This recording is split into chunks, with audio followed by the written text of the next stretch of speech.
नमस्ते। कैसे हैं आप सब लोग? ब्यूटीफुल सक्सेस स्टोरी लेकर के आई हूँ। जैसा सोचा वैसा ही सेम टू सेम कुछ घंटे के बाद ही मैनिफेस्ट हो गया।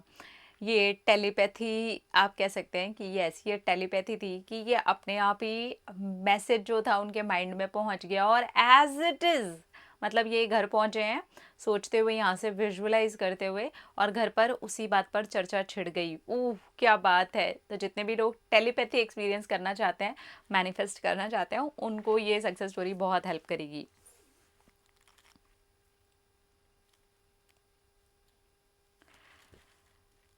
हेलो अनिल भैया, नमस्ते। आप कैसे हैं? और हमारी प्यारी सी शांभवी दीदी कैसी हैं? आप मेरी सक्सेस स्टोरी शांभवी दीदी तक पहुंचा दीजिएगा और हो सके तो आप भी पढ़ लीजिएगा। Thank you, thank you, thank you. Thank you so much Shambhavi दीदी। आप आई लाइफ में तो बाहर आई। Thank you, thank you, thank you, thank you. मेरा बहुत ज़्यादा मन कर रहा था 1 साल से शिरडी जाने का, लेकिन मेरे पापा ने मना कर दिया था। उन्होंने कहा था कि अगले 2 साल तक बिल्कुल भी कोई कहीं जाने के लिए नहीं बोलेगा। एक्चुअली बिज़नेस में काफ़ी ज़्यादा नुकसान हुआ था, तो ये भी एक रीज़न था, और दूसरा एक और रीज़न था, मेरे ब्रदर यहाँ पर नहीं थे। तो मेरे पापा ने कहा था कि एक तो नुकसान हो गया है और दूसरा भाई भी यहाँ नहीं है, तो फिर अभी कहीं पर भी जाने का कोई प्लान नहीं बनेगा। थोड़ी-सी मुझे रिकवरी कर लेने दो, उसके बाद पर कहीं जाएँगे। लेकिन मेरा इतना मन कर रहा था 1 साल से कि शिरडी जाना है साईं बाबा के दर्शन करने। मैं साईं बाबा को बहुत ज़्यादा मानती हूँ, तो मेरा बहुत मन कर रहा था। और मैं जब घर जा रही थी तो रास्ते में ऐसे ही मन सोच रही थी कि शिरडी के लिए हम लोग निकल चुके हैं, रास्ते में हैं। पूरा जो शिरडी का रास्ता है वो मेरे माइंड में चल रहा था, जैसे कि विजुअलाइजेशन ही हो रहा हो। और मैंने ये भी देखा कि मैं शिरडी में उतरी हूँ अपने पूरे परिवार के साथ में। उसमें मेरे भैया भी हैं और मेरे पापा, और सब लोग खुशी खुशी से शिरडी मंदिर के अंदर जा रहे हैं। और फिर क्या था, मैं घर पहुंची और मन में ये सोच करके पहुंची थी कि 2-4 दिन के अंदर ही पापा से एक बार बात ज़रूर करूंगी। तभी मेरे पापा ने कहा कि 12 दिन के बाद ही तुम्हारा भाई आ रहा है, अभी उसका कॉल आया था। तो मैंने कहा अच्छा, ये तो बहुत अच्छी बात है। मन में शिरडी का चल रहा था, लेकिन मैंने ये सोचा था कि मैं 1-2 दिन के बाद में ज़रूर शिरडी की बात छेड़ूंगी।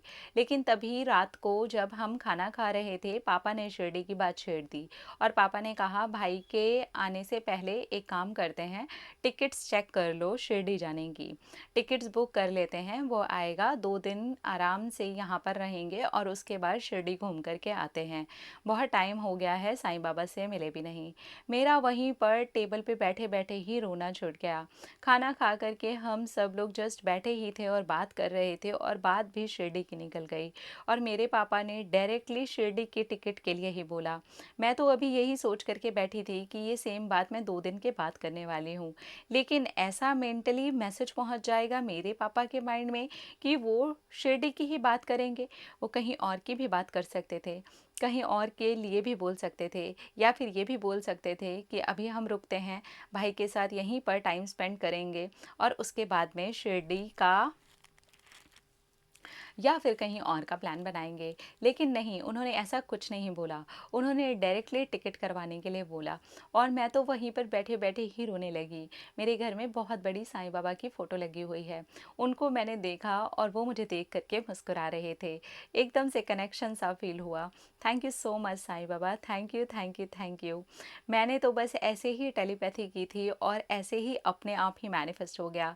मैंने ये सोचा भी नहीं था कि ये ऐसे होगा, लेकिन ये मैनिफेस्ट हो गया। मैं 2 दिन बाद जो चीज़ बोलने वाली थी वो मैंने सामने से सुन ली। बिल्कुल वैसे ही जैसे कि मैं खुद चाहती थी कि हो जाए, और आसानी से हो जाए। सारी चीज़ें बहुत आसानी से और बहुत अच्छे से हो गई हैं। अब मैं साईं बाबा के दरबार में जाऊँगी तो आपको फ़ोटोज़ ज़रूर भेजूँगी। Thank you, thank you, thank you. Thank you, thank you, thank you. हाँ जी, मैं भी गई हूँ शिरडी। बहुत अच्छी जगह है, बहुत अच्छा लगता है।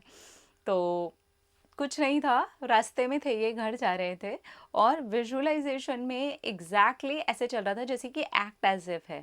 बेसिकली ये एक्ट एज इफ टेक्निक थी कि इन्होंने अंदर ही अंदर फील कर लिया कि ये अभी शिरडी के रास्ते में है, और अभी पहुंच गए हैं वहाँ दरबार में जा रहे हैं, तो इस लेवल का फील, ये दोनों ही चीज़ें आप बोल सकते हो। विजुअलाइजेशन भी है, अज्यूम कर लिया, लॉ ऑफ अजम्पशन भी है इसके अंदर, और एक्ट एज इफ भी है इसके अंदर। घर पहुँचे, मतलब कुछ घंटे का जो भी टाइम था, इन्होंने डिनर किया फैमिली के साथ में, और सेम टू सेम बात इनके फादर ने छेड़ दी और डायरेक्टली टिकट की बात कर दी। देखा कितना मज़ेदार है ना। जब आप पॉजिटिव रहते हो, पॉजिटिव रह करके विजुअलाइज करते हो और उस चीज़ को छोड़ देते हो, इजी हो जाते हो उस चीज़ के लिए, परेशान नहीं होते हो, वो बहुत जल्दी घट जाती है। कंग्रेचुलेशंस, अच्छे से जाइए, दर्शन करके आइए। अपना अपना रखिए ख्याल, अपने आप से कीजिए ढेर सारा प्यार, ताकि अट्रैक्ट करें ढेर सारा प्यार। I love you, Tata.